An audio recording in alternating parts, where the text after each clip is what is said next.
Well, a few years ago, I was kind of mad at the world and went off to live in the woods.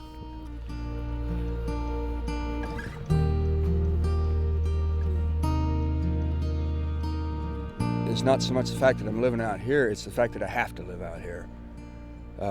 Financially, I don't have a choice. And I see the world going on around me all the time. And it's like candy just out of reach. And that, as much as I hate to admit it, that does work on your mind. It tends to put you down a time or two. I had problems with the way the world was. I'd been living the wrong kind of life, hanging out with all the wrong kind of people, and eventually that's what I thought the world was full of. But Joppa come along, and one of the greatest things they did for me was just showing me that there was good people still left in the world. Ended up volunteering with them folks for a while. If they're going to bring me here, I'm going to come help them out. So we started going out on the router weekend, and in that, one of their volunteers I met, she was quite the lady. We went out every Sunday. I came down to Joppa every Sunday for quite a while, and we always went out. We were always a team going out together, and we just visited about different things, about life and about faith. And at the time, I had a lot of questions about Christianity, whether or not God was real.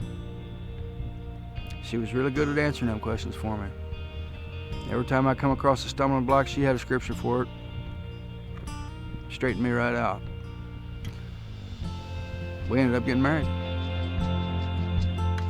He had kind of a rough exterior, but I think just over time, I started seeing more and more his heart. This is nearly what you might call a happy ending. But truthfully, it's the launching pad. Me and Susan moved up here to help the kids on the reservation. When we got married, Tommy knew that my heart was to be a missionary, and it had been for years. And he wanted to support me in that and come alongside. The minute we drove onto the reservation, both of our hearts just leaped.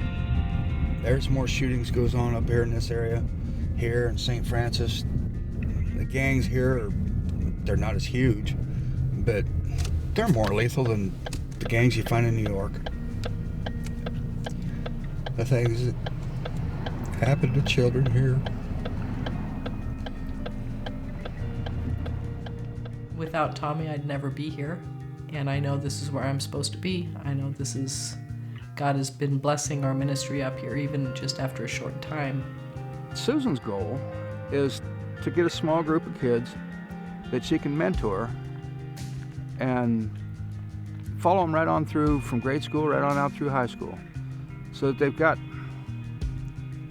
some idea of their actual worth. Me teaching some of the kids that they can fix their mom's toilet or her front door, the windows, that they can actually do something they could later make money with.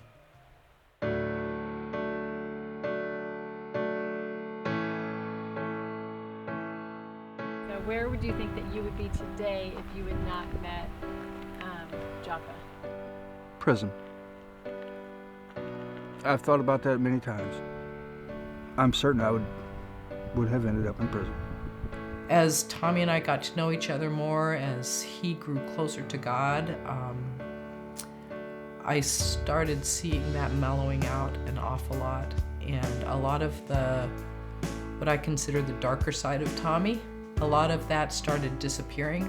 Conflict, anger, it's gone. Nowadays, when I see somebody that's having trouble that in the past, might have grabbed him by the neck, put him on a wall. Nowadays, I put my arm around them. It's a strange change. I'm not sure how it happened, but I'm sure it was supernatural. I'm proud of his ability to make the changes that he's made in his life. I'm proud of his ability to come up to people and just make friends automatically. He's got a real servant heart and a desire to grow. And I think those all are just really big things that make me proud to be his wife.